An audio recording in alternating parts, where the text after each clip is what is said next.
who's our new audit director, and I'm really pleased that I had the chance to meet Carol a few weeks ago now, although we talked so much we got cut off in our prime. So it's lovely to see you, Carol. Welcome. Now, before I kick off the agenda, I have a statement to read out, so if you bear with me. As members are aware, we are currently in the pre-election period in light of the forthcoming Scottish Parliament elections on the 6th of May. You've all received a copy of Angus Council's pre-election guidance. Section 5 of the guidance covers publicity, which includes online council or committee meetings, and the IJB, which are webcast or subsequently published by the Council. We need, as members, to be aware of the legal requirement not to publish anything which appears to be designed to affect political support for a political party. The legislation makes it clear that the timing and circumstances of publicity is a key factor in deciding if it is politically partial, which is why there is greater sensitivity during the pre-election period. The key test is whether a particular act can be perceived as seeking to influence public opinion or to promote the public image of a particular candidate or group of candidates, whether or not they are existing members. A common sense approach is required, and I would remind members simply to be mindful of this in their discussion and debate today. Is everyone okay with that? Yep, thank you very much. Right, let me get on to the agenda. Could we declarations of interest? I have my usual standing item. Karen, if you could add that to the minutes around being a non-executive director of Public Health Scotland, but with a specific exclusion. Anyone else? I'm not seeing any hands. Nope. Okay, good. Thank you very much. Oh, sorry, apologies. We just got Gail running a bit late, I think. Yeah, otherwise, we've got everyone else. Yeah, that's correct. Thanks, Bridget. That's super. And welcome to Councillor Speed as well, who I see is down at the bottom of my screen. Hi, Lewis. Morning, everyone. Thanks, Julie. Nice to see you, even though your picture's not up. Right, can we go on to the minutes of the previous meeting under 3A, please, for approval? Is everyone okay with them? Are they a true reflection of the meeting? People happy with that? Agreed. Agreed. Brilliant. Thank you very much.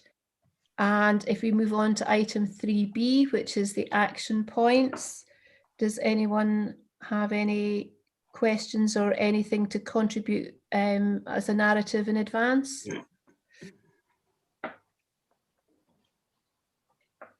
Yep, hi, Julie. Sandy. Yep. Yeah, hi, Sandy.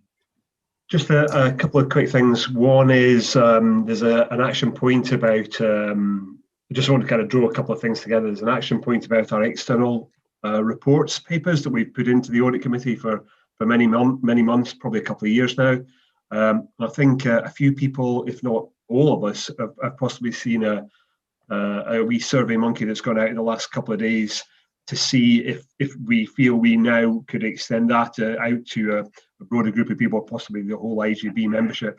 So that's just a link, that email that you've all had in the last couple of days with that action point. So we are gradually moving on with things like that. That's great. I have seen the survey monkey. I just haven't replied to it yet. No, so if Sandy, I haven't seen that survey monkey. Right, okay, Peter, it might have gone out to a sample. I can't actually remember the wording, but I'll check if it's gone out to a sample of people or everybody. Okay. I think it was Sally Wilson was looking for volunteers. Yeah, Peter, I'll check it though. Those people that answered got her a copy, so you could volunteer as well, Peter. Thanks. Thank you. Great, okay, doke then. So does anyone have any questions around the action points? Anything they want to pick up on that, please? Tony does. Right. So I'm not sure what's happening to my camera. There's actual sunshine, which is confusing it. Just in terms of the external reports, one thing that we're pushing in terms of the governance principles we've developed over the last few years is that when external reports come in, the key issue isn't so much what's in them as what they say about our own internal systems of control.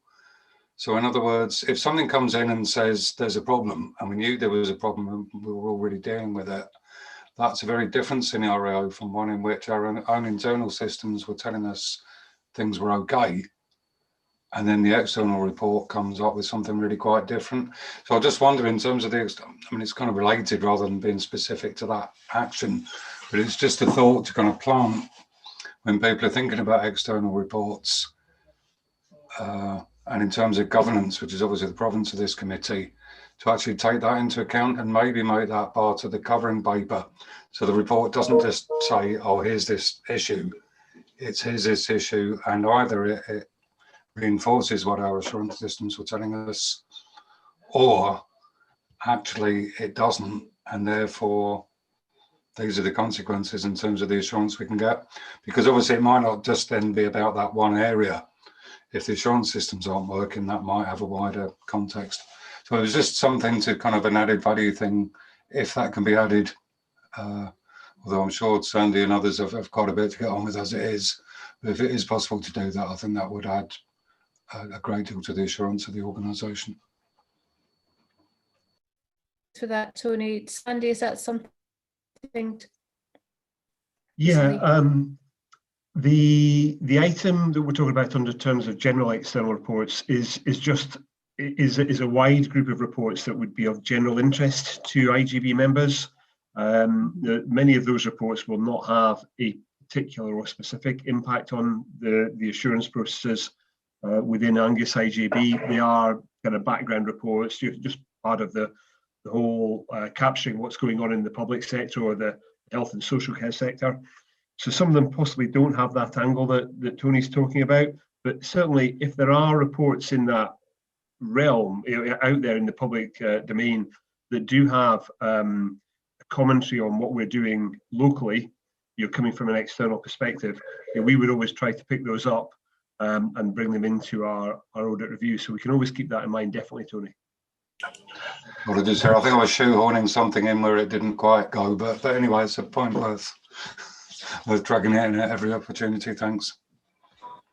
Okay, thanks very much. I did find it interesting to see Dundee IJB's report further in our papers today.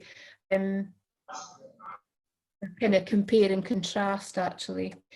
Okay, so we're happy with the action plans. I see Gail's here. Hi, Gail. Thanks for getting in. It's great to see you. If we can move I'm in Nine Wells, Chair. It's quite an open plan, so apologies. It's got poor connection on my screen, but I'll do my best.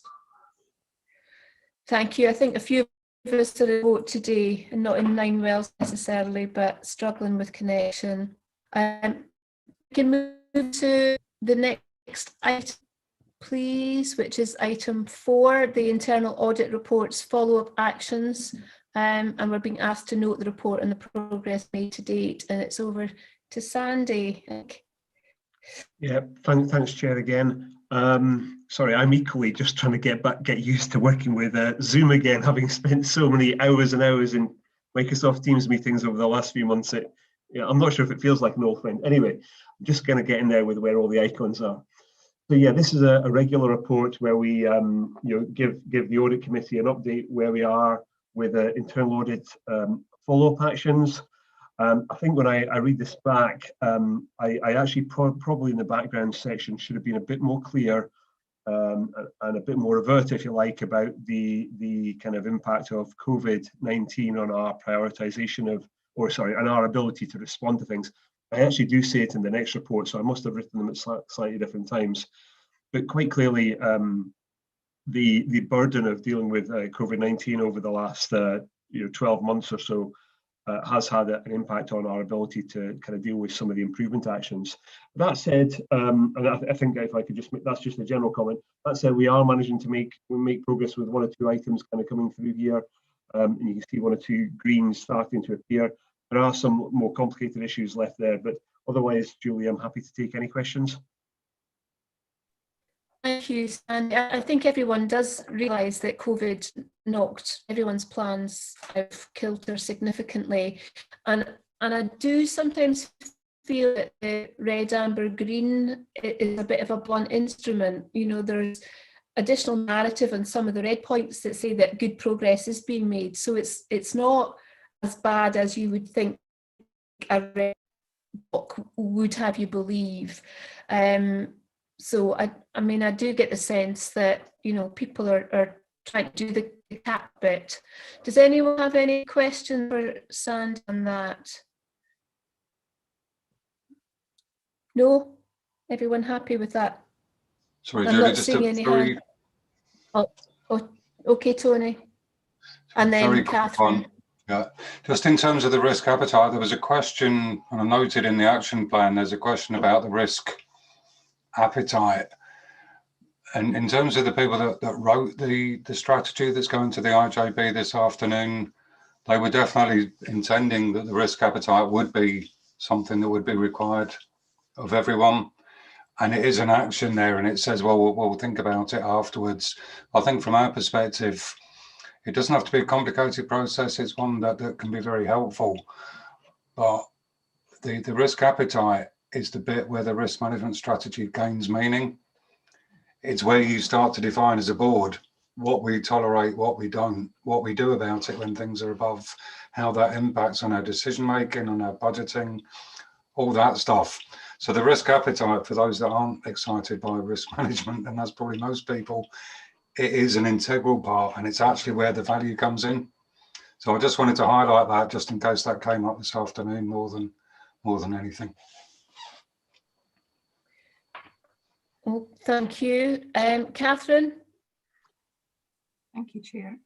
So just picking up on the issue around financial management and corporate support arrangements, and noting that obviously that's still a work in progress. I was just wondering whether or not there's anything else in terms of formally raising that might be helpful, certainly within the council context.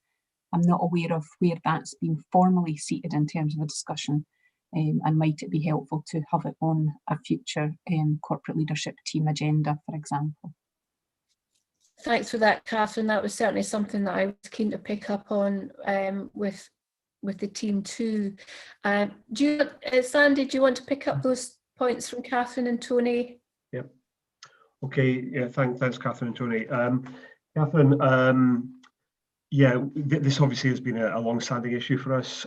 For us as a partnership, both with respect to our relationship with NHS Tayside and Angus Council. It is one of those issues that does require quite a lot of almost corporate support, almost resource to actually get to the bottom of it and improve things. We considered this as an audit committee during 2020, and we did. I think we.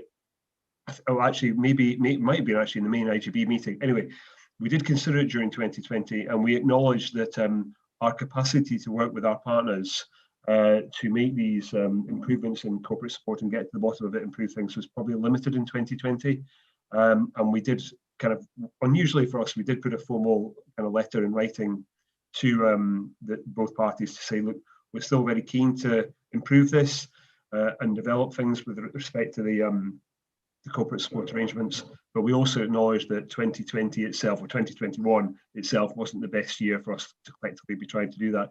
So I would very much think, Catherine, once we have a semblance of ability in our capacity, we would hope to be going back to that with both partners to say, can we pick that up with them and pick that up and look to be able to create the space to make those improvements. So I can't remember exactly when it was in the last few months that we wrote that. I think it was probably sometime before Christmas. So yeah, we will pick that up once the time is right. And maybe we maybe could take an action there, actually, if the committee were agreeable to just revisit that issue in terms of the timing of picking that up with our partners, because we really just said we knew then was not the right time. And we might be, this summer, maybe moving into the right time. So I think if the committee were happy, we could just make a recommendation that Gail and myself pick that up and just make a reassessment about when we could pick that up with the two partner organisations, if everybody was happy with that. Okay. I don't know if a letter from the audit chair would be a help or a hindrance, but the offer's there if you feel it would be useful. Tony's trying to come in again.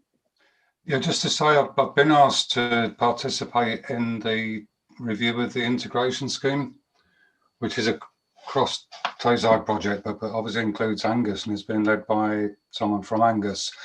And within that, there was a specific section on this support. So that's part of the project to consider this.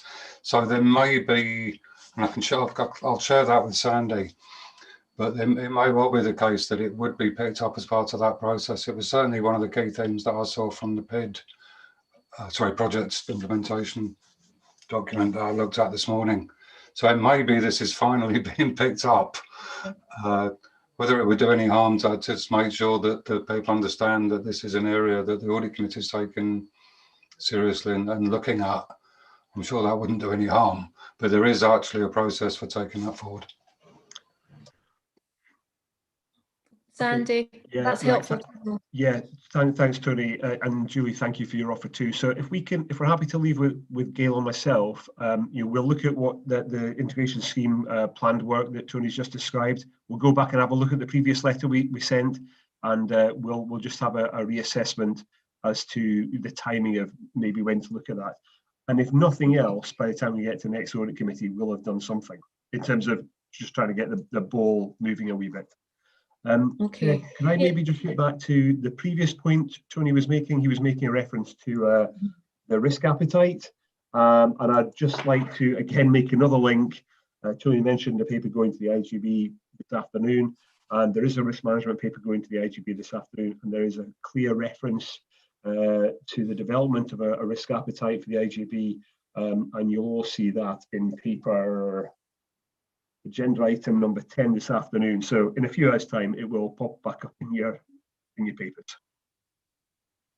Good. Gail, were you trying to come in there? Sorry.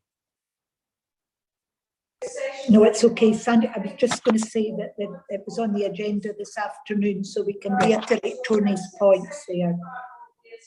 Okay, thank you very much. So we're happy to note the paper, the progress to date, in terms of the action points. Yeah, everyone happy with that? Agreed? Okay, let's move on to item 5, which is the governance actions plan, and we're being asked to note that. So if it's back to Tony again, sorry, Sandy again. Thank you, Chair. So in this paper, as you would possibly spot if you've looked through the detail, in section 2.3 of this paper, I have been a bit more clear about the impact of COVID-19 on our ability to develop improvement actions. As I say, I must have written the papers at slightly different times. In the second paragraph of 2.3, I have written that the audit committee will know that we have reprioritised something. And I think when people think about reprioritising, they always think about prioritising something. But I know, and we all know, really, that means other things do kind of drift down our list of things to do. So I think it's fair to reflect that some of our improvement work and some government actions, we did have to deprioritise that. It did move further down the line in terms of when we were going to get things, and that was largely a reflection of the COVID stuff. In section 2.3, the final paragraph of that paper, I also address a point that was raised at our previous meeting. There was some discussion about whether we should represent our outstanding actions in more of a prioritised way. And I have been reflecting on that since our last meeting in December. And at the moment, I haven't done that. I haven't represented them in a different way to reflect priority. And the last sentence of that section 2.3 largely reflects why I haven't done that. And that's because we have got things in here, but the prioritization of an action doesn't necessarily mean we are going to be able to resolve that action more quickly. And all the actions are, they still all have their own merits. Some may be smaller actions. So I have left things as the way they are, and I hope the committee, for now, are accepting of that. Appreciate people may still have different views. But also, I think it's maybe worth noting there is some green popping up, despite the fact we've had COVID impacts. There is some green on this report. So some of the older issues are gradually getting solved, which I think is helpful. And also some of the issues are getting addressed in more detail in other papers. So again, that is also allowing them to be discussed in a bit more detail and get to the bottom of them as well.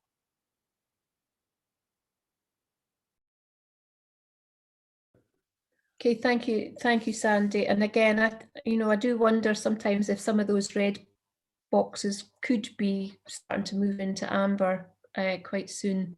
Does anyone have any questions for Peter?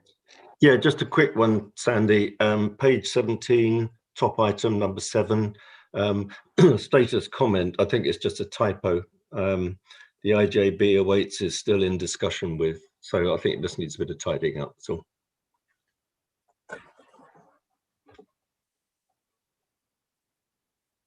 Okay, got that. Well Thank you very spotted, much. Peter. Good. So is everyone happy to note the plan there? Yeah. You just shout out if you're not, because I'm trying to juggle everything on the one screen. Okay, thanks very much. And now agenda item 6, which is the 2019-20 and 2020-21 internal audit plans progress report. And that'll be over to Tony. Thank you very much, Chair. Right, so hopefully self-explanatory. As you can see, we're getting on with the audit plan. We've done the COVID checklist. That took quite a while, and we've done some other work with looking at the remit of the Clinical Governance Committee. We've got an ambitious scope for that, which included other things as well. Those other things will probably happen next year. And included in those will be the review of the integration scheme that I mentioned. So we'll be picking that up. And other pieces of work, and we've been doing some wee bits of consultancy work. So I've been working with Alison Clement on some realistic medicine projects and thinking about risk management in that context. And apparently someone's going to video me. So if you don't have enough of me in these audit committees, there'll be a video of me blethering on about risk management and risk appetite and all that type of interesting stuff. So we've been doing quite a bit of work, but the main thing is in terms of the products, the COVID checklist is out this week, as indeed will be the income piece of work. So literally that's been reviewed. That's a massive piece of work actually. What we're going to do is just bring the summary here because it's very much a detailed process mapping. Believe me, it's long. But that will hopefully be a useful piece of work in terms of addressing some of these kind of bad debt issues that have arisen in that particular area. And that will be out this afternoon. So it's been reviewed. My PA's, as we speak, checking the typos and that type of stuff. So in terms of the products, they're rolling out with pace. Judith is actually working this week on the year-end stuff. And which, because obviously appreciating the enormous workload that's on Sandy at the moment, we expect Sandy to fill in the questionnaire and obviously officers have to take ownership of that, but we are completing that as far as we can to help, based on our knowledge, so that it's not quite as onerous a task. So in terms of our audit plan, we will be on track. We will have our annual report on time, and we will have more products at the next meeting as promised. And there's really not much else I would want to say on that, unless anyone has any particular questions on the progress. I see Catherine's hands up. Thank you, Chair. Tony, it's really helpful to know that the charging for services process report is almost there. And I just wondered, have we given explicit consideration in that as to what, if any, recommendations or changes might be helpful to know about in advance of the new IT system that will support that coming in? So we're just at the design stage of some of that work. So it would be a good time really to be able to put some of that into action. Yeah, believe me, there was an enormous amount in that report. I was quite surprised when I got it. I mean, it's very much, it's a different style from our normal reports. So there's an enormous amount, and it will take a group quite a bit of work to go through. But in terms of the Eclipse and the, I've forgotten already. But the two systems, yeah, the two systems, the way they interact, the development, that's all in there. And of course, Gordon, who did the work, will be available. I think is coming to speak to the group fairly soon. Again, that might even be this week. I'm not sure, but yes, it certainly does cover a whole range of things to do with the new system, which I think is called Eclipse. But unfortunately, I see so many different computer systems that all merge into one. But yes, it does cover that, a whole range of things, right from the detail of how people do things, how people write off, the peculiarities of the debt recording system, which isn't the debt recording system, to to maybe more fundamental issues about who takes responsibility for this particular area overall, and what steps we might take to encourage people to pay up a little better. So there's a whole, it covers the whole panoply of things, but definitely including the computer systems. Okay, thank you. You okay with that, Catherine? Yeah, that's great. Thank you. I guess my only question is actually for Sandy in terms of comfort around capacity to do with what's needed at your end, and an early warning system if that's a challenge. Yeah, thanks, Chair. Yeah, and you for allowing me to comment on that. I think so. I think we're going to be okay. Tony's and his team have recognised the capacity constraints that are on the likes of finance functions. So yeah, I'm grateful for that. And it does feel like the right kind of response because we have got so much work backed up. So that is helpful. So I'm hopeful we'll be able to kind of manage all the year-end governance issues that we need to in terms of being able to respond to people. But I think part of that we will be flagging up that in terms of our improvement bit, we are behind where we would have liked to be. Chair, I've got a couple of other comments if I could make them. Okay, thank you. I'd just like to again just draw a link because there's quite a few links at the moment.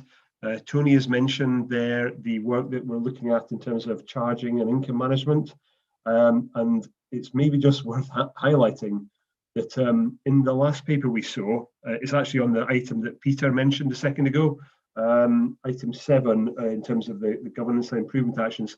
That line itself actually is about income reporting, and our improvement plan will come out of the work that Tony has just been describing. So there's been reds against that item 7 in the last report for quite some time, but we are now getting the improvement support work from coming through Tony's internal audit team, so that is helpful.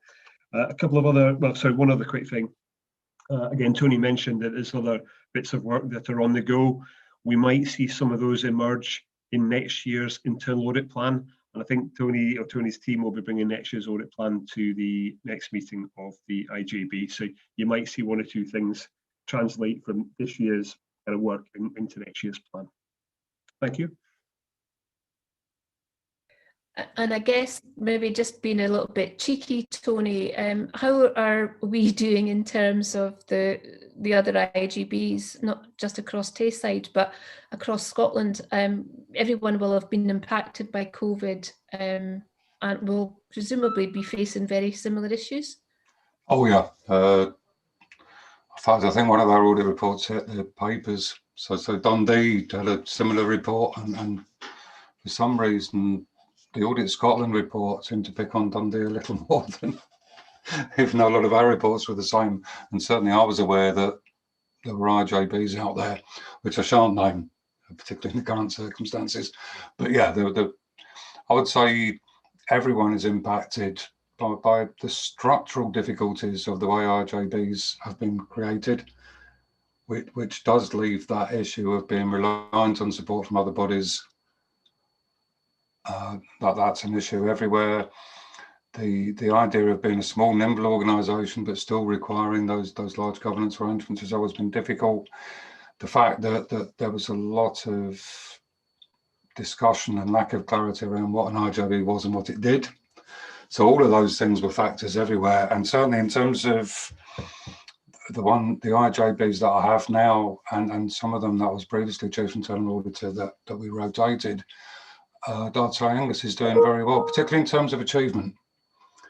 And there is a bit where I'm an auditor, I get interested in things like risk management and governance, but all of that is subsidiary to the idea of actually changing things for the better for the people that we serve. And in that sense, you know, Angus has been at the forefront of that, and that's the most important thing. And some of the bits around tidying up after the event, they're important. Obviously, I've made a career out of worrying about stuff like that, but it's not as important as actually giving people the services they need. And that service redesign, which has been a particular feature in Angus and for quite frankly, not in a lot of other IJBs. So in terms of that, I would say we're with and possibly ahead of other IJBs. I would say that Angus tends to be quite self-flagellatory in the sense that it will beat itself up for things that other IJBs don't. So, you know, there is a sense in which your papers are very open and very honest, and you'll say, oh, we haven't done this, and isn't this a terrible thing? Whereas other people, frankly, try and get away with it. So that has to be taken into context as well. But you're certainly ahead in an awful lot of ways. The issues that are facing, you know, that Sandy's reflected very fully, there's no IJB not facing those issues. And in a lot of ways you're ahead. And I think the integration scheme work is not just about the integration scheme, it's picking up a lot of the other governance issues. So I've sent Sandy the bid, and I think that'll be a good sweep up job. And if we use that wisely and make sure it picks up a lot of these things, we should be seeing a lot more green unfortunately, I can't quite remember when they said they were finishing. But I think it's not going to be that long. I think it was March 20. Yeah, so we should, by the end of this financial year, be in a much better position with a lot more green floating around. Thanks very much, Tony. I wasn't expecting such a detailed reply, but I hope officers are happy to hear that. I think that's all credit to you guys, and thanks very much for your ongoing efforts in all of this work, which is absolutely significant and important. Thanks, Tony. Okay, can we happy to note the, sorry? Julie, can you see me, Chair? I've got you now. I don't know, I'm in an open plan area, so I wasn't sure if I can't always hear you either. But did Tony say that the internal audit annual report will be presented to the June audit committee? Yeah. Right. That's certainly our intention. Okay, yeah. To have that. All things being equal, the difficulty this year is obviously we are dependent in terms of getting stuff back. So basically, if we get the stuff that we need, yeah, they'll be there for June. Okay, great. Thank you. So assuming we don't have a fourth wave and everyone's suddenly hauled off somewhere else, but we'll be available, yeah, and it will be done. Okay. So everyone canny out there. Okay, thank you very much. So noting that paper, moving on to item 7, which is the annual work plan for the audit committee, and that is Sandy again, please. Thank you, Chair. So members will probably remember that we kind of approve an annual work plan, and that is something that we've got in front of us today. The Appendix 1 kind of hopefully gives a good representation of what we will be looking at over the next year. It'll give or take any unexpected surprises, of course. There's a mix of regular items, there's a mix of things that will be one-off at the time, and of course there's a cycle of issues and papers that will evolve around our overall annual governance processes. I'd like to think that most things in there are relatively familiar to people. 1 or 2 very small timing tweaks as a consequence of COVID, and they're kind of noted in the paper. The other thing I think we probably need to just briefly note, if not necessarily solve, but we could solve it if we wished, is the second bullet point on page 21, where we know that we've agreed to have an annual meeting of audit committee members with external and internal auditors. I haven't got a note in that paragraph, but I'm pretty sure we've scheduled that for before the August IJB audit committee meeting. And we just need to, at some point, confirm how we will coordinate that meeting. Now, I don't think we need to do that today, but perhaps through Karen, we can maybe just pick that point up afterwards, because it's just out with our normal scope of organisation. So if everybody's happy, I'll have a chat with Karen, because obviously I'm not going to be party to that meeting, but just make sure we've got the organisational arrangements in place. Is that the August IJB Audit Committee meeting that's moved to September? Yeah, it's not quite moved to September yet until we get further down the agenda, but yes, Oh, that is right, yes. That is okay. Yeah. Okay.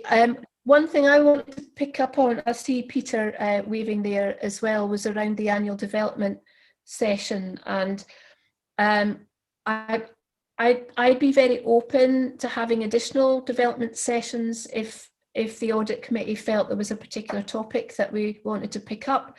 And I wondered if that discussion about risk appetite might form a single subject development session at some point, either Angus Audit Committee or in combination with the other audit committees across Tayside. Mm-hmm. Just an idea. Yeah. Right, Peter, you want to come in? I see Chris had his thumb up there as well. I'm not sure if we already covered this. It's the meeting of members and external internal audit. I just wanted to make sure that whenever it does happen, because it's not a sort of formal meeting, that someone takes responsibility for organising it, and if necessary, organising a Zoom or a Teams session. That's all. Yeah, absolutely. Is there anyone else coming in there? Okay, no, I don't think so. So we're happy again to approve that work plan and agree that we'll go ahead and coordinate a meeting with internal and external audit. Okay. Bear with me. Thank you very much. Item 8, which is the review of the role of the Chief Finance Officer, and there's a list of 5 recommendations there. So I think, Sandy, are you taking us through that? Yeah, thanks, Chair. So this is one of those documents that helps compile our governance kind of feedback to the likes of our auditors in any year, and this is our version for 2021. I have done it at a relatively high level. I've more focused on things that were issues in previous years. My intention ultimately had been to do a more in-depth review every couple of years, but that hasn't really been possible because of the time constraints. So as I say, I focused on issues that were flagged up as being slight outliers last year. There's nothing, I don't think, particularly surprising in here. I don't think there's anything that will be particularly new to people. So I guess I'm happy to just take any questions, Chair. Thank you. The bit that I had highlighted, particularly Sandy, was on page 27 under Principle 4A. The change has not been replicated in Angus Council. That was the area of concern for me, but I guess that is being dealt with. Yeah, Chair, that is, to be honest, an area of concern, of interest, let's say, to me as well. I really do feel there is scope for a significant step forward for the IJB. Obviously, I can't do that myself. I am in dialogue with Angus Council's Director of Finance about that. There's obviously a bigger picture from their perspective. I'm aware of that and have to allow for that in my own, I suppose, my own thinking. But I have kind of shared views on that with Angus Council. Without doubt, and now with the benefit of hindsight, the changes that we made in 2019-20 with NHS Tayside, to devolve accountability for finance staff to get forward myself. My feeling is now, with the benefit of hindsight, that has been a definite improvement for us.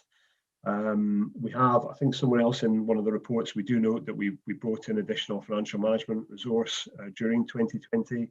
Now, if we hadn't done that, we would probably have never been able to deal with the financial management associated with COVID. But that wasn't obviously why we did it in the first place. We were doing it to try and improve our overall financial management, but it absolutely did help with COVID. So to some extent, one of the things we were always aiming to do was improve the resilience And when the COVID challenges came along, we were more able to deal with them. But this is something that we're still in dialogue with them, and obviously I hope to keep the audit committee informed about how that discussion goes. Well, again, an open offer of a letter or an email from the chair, if that is going to be helpful, I'd be happy to do that. Andrew.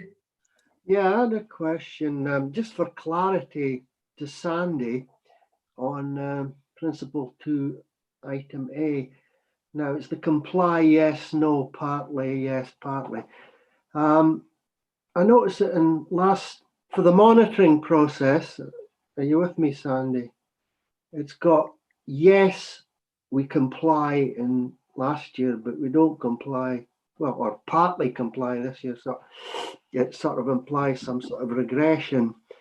But I would have expected 19 and 20 to be partly, given that all the other ones are partly as well. It's maybe nitpicking, but for consistency, the yes seems out of place. Or is it a slipping back in some way?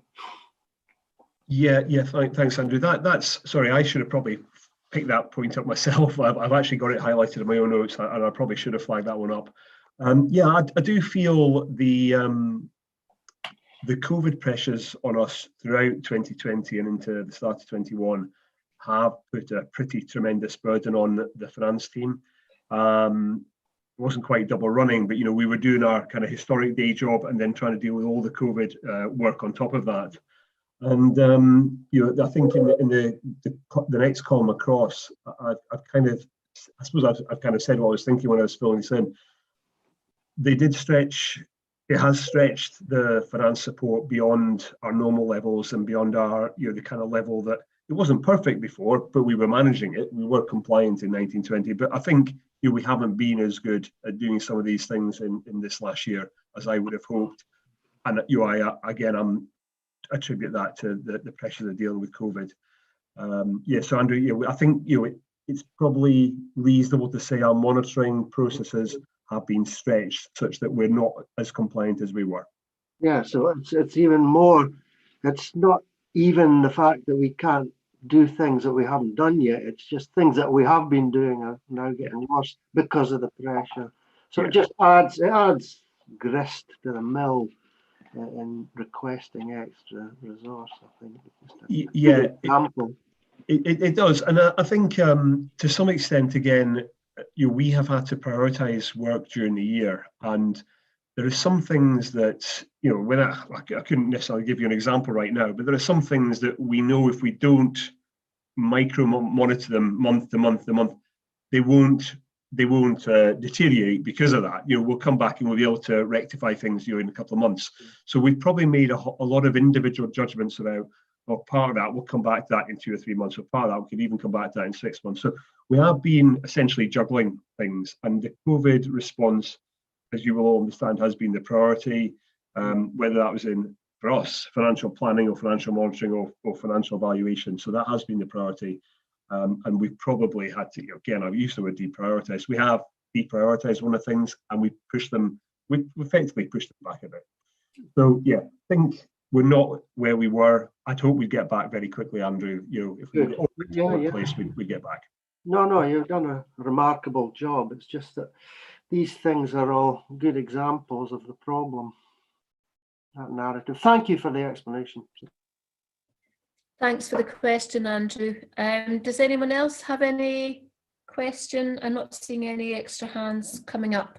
Okay, I'm not going to read all the recommendations individually, but if you go to page 24, they're listed there, 1 to 5. Are we all happy to note those points and to confirm that the review is undertaken under item recommendation 4?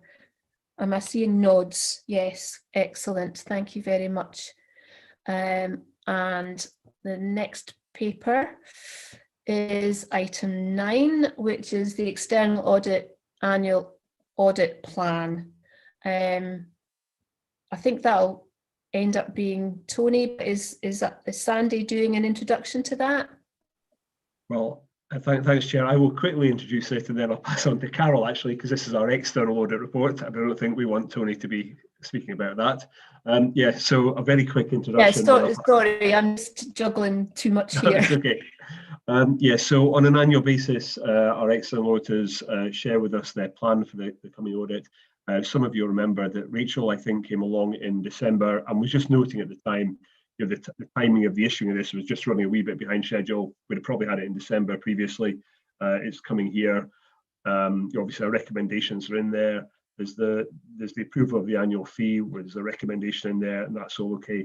And then there is reference to having to push back the audit committee meeting by, we're essentially going to push it back by a month because Audit Scotland's obviously their timelines, you know, as Carol will explain, are just being pushed out a wee bit this year. But I'll let Carol pick it up. Thank you. And sorry, Carol, for me dropping the ball there, and welcome.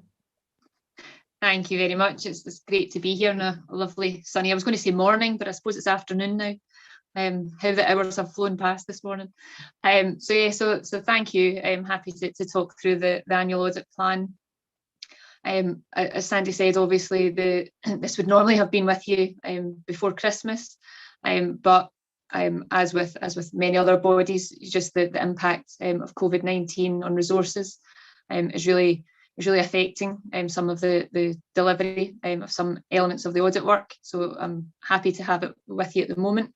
The plan, you'll recognise the format. It's a similar format to previous years, and it really sets out the work that we will be undertaking to enable us to provide an independent auditor's report on the annual accounts, and also satisfy the wider scope requirements of the public sector audit model.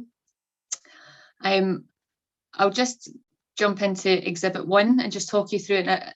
I'll go through it at a reasonable pace then, but just to pick up some of the key things within Exhibit 1. So these are the significant audit risks we've identified. Auditing standards require us to consider the risk of material misstatement due to management override of controls. This is a presumed risk. It is not reflective of specific issues that have been identified in relation to yourself, but it is a risk that we have to recognise and design an audit approach to satisfy ourselves in relation to it.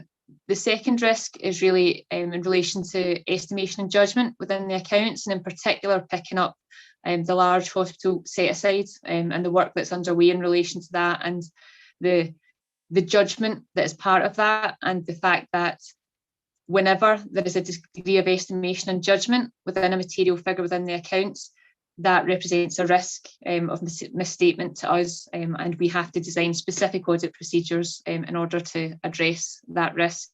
And it also in that risk picks up the kind of current uncertainty in terms of some of the accounting for the financial support, the COVID-related financial support to care providers.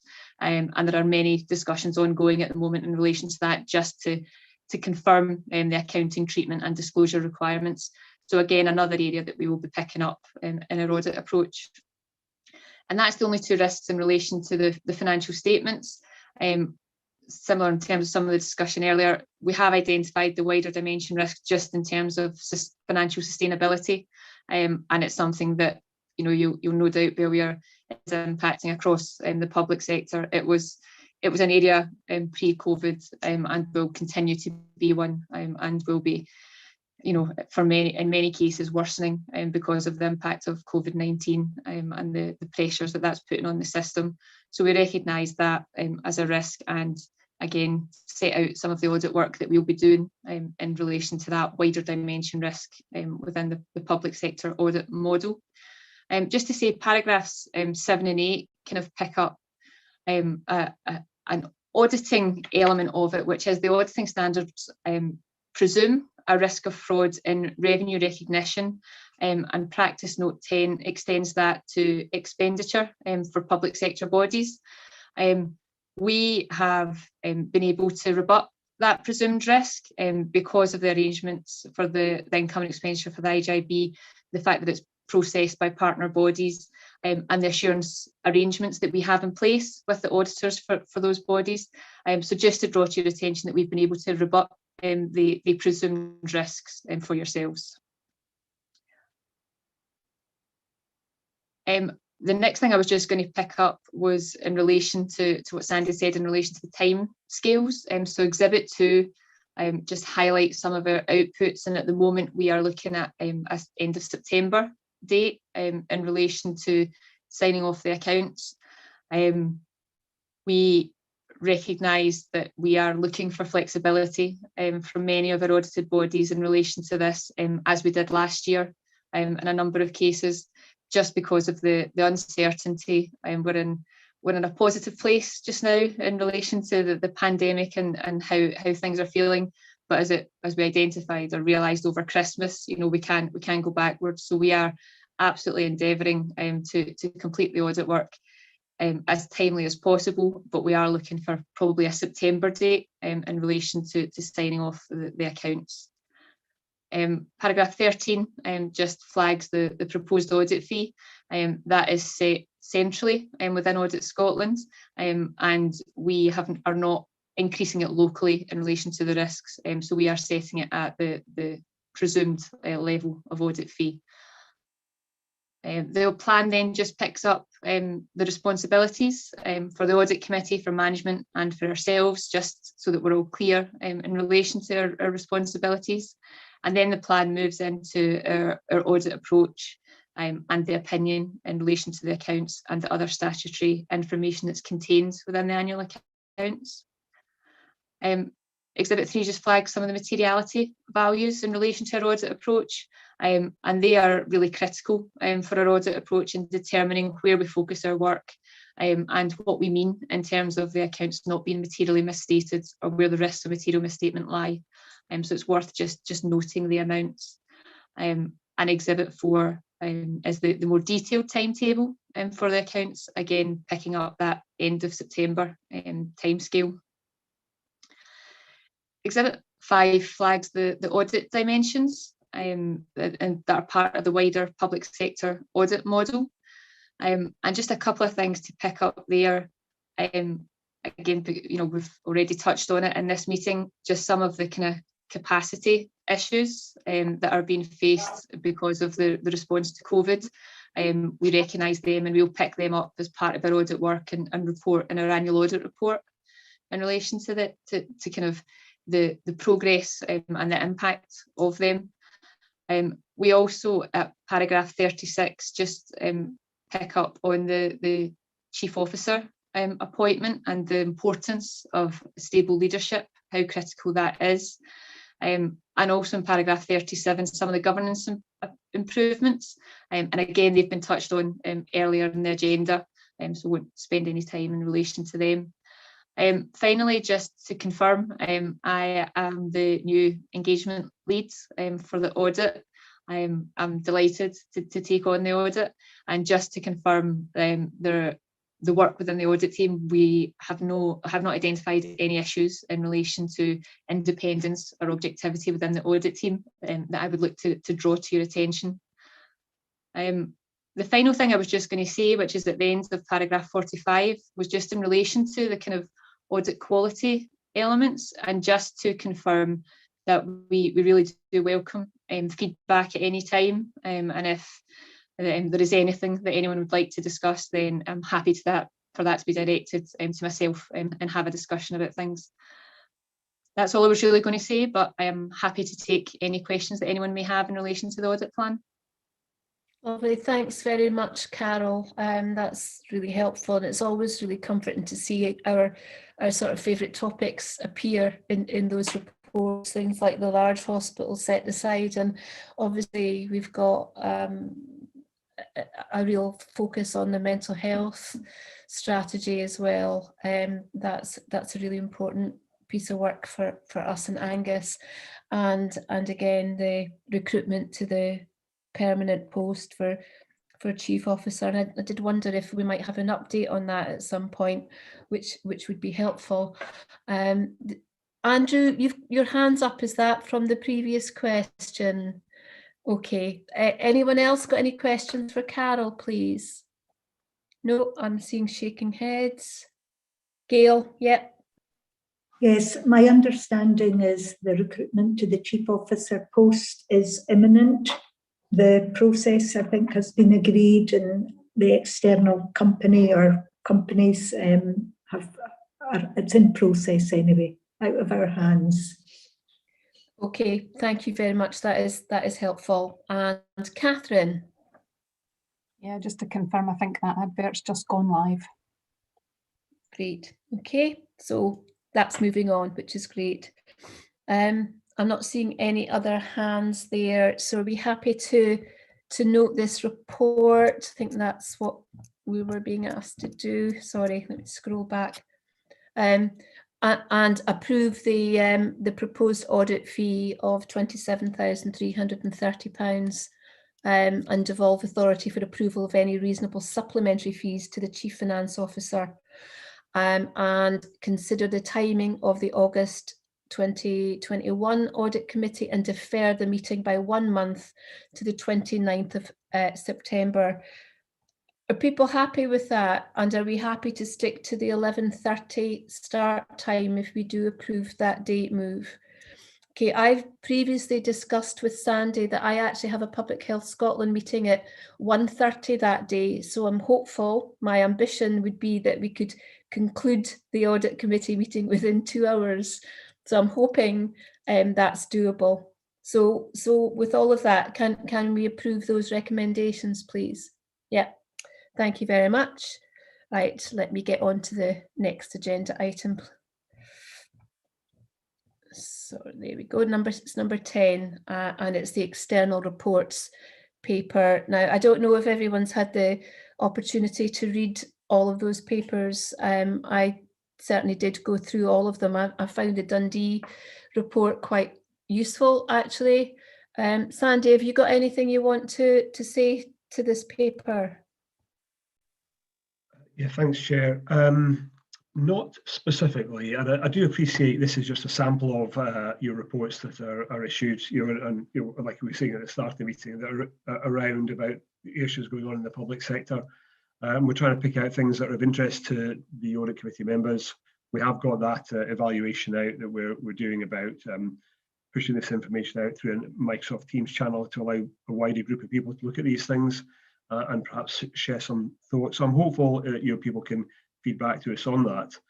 I think, and Gail might want to comment on this a bit more. I think we're considering having a development discussion about the independent review of adult social care in Scotland. That was raised at one of our chats in the last few weeks. And I think, I can't quite remember where we left that. I think we were going to let the dust settle a wee bit and maybe pick that up in late summer. Once we'd maybe seen how things had gone through the election process, and not rush into it when it was almost premature, but do it when we had maybe a wee bit more clarity about things. So that's something that we were certainly thinking about. Again, might want to kind of clarify that or comment on that. But otherwise, Julie, happy to take any questions. Okay, thank you. I think Gail was waving there.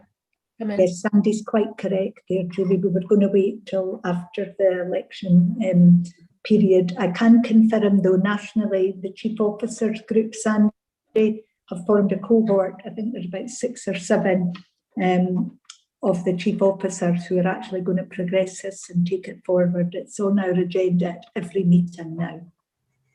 Okay, good. Peter? Yeah, I've seen a note that went to, I think it was Chief Officers, and it was the Independent Review Readiness Toolkit. And I think there was a date by which the IJB had to respond. I can't remember what it was, but I think there was an early response wanted. Yes, we've done that, Peter. That was for that group. Yes, that was for that group. Yeah. Can we get a copy of that at some point? Yes, I'm sure it's just a draft working document to take back to the national group to give them a bit of progress where we are informal, but I'm happy to share that with you, Peter. That'd be good. Thank you. Okay. That's lovely. Any other questions on that paper? No, we're all happy with that. Excellent. I've always found it really helpful to have them shoved under our noses like this, Sally, so thank you. So we're noting the publication of these reports, and that in future the information set out will be issued through the Teams channel, which widens accessibility to the rest of IJB members, which I think is great. I think it's really hard at times to keep on top of important information. There's so much coming at us. So when it's cherry picked, if you like, it's really helpful. So I think with that, that's confirming the date of our next meeting, which I'm trying to do, the 23rd of June at 11:30. Now, I know I've got a bit of an issue with that date, but I'll have to see how I can resolve that. So leave that with me. But we'll keep it as June the 23rd at the moment, and I'll see if I can impact the diary clash that I've got. So with that, I think that's our meeting closed for today. Oh, Sandy's got his hand up there. Yeah, thanks, Chair. I actually should have said this when we were looking at the minutes.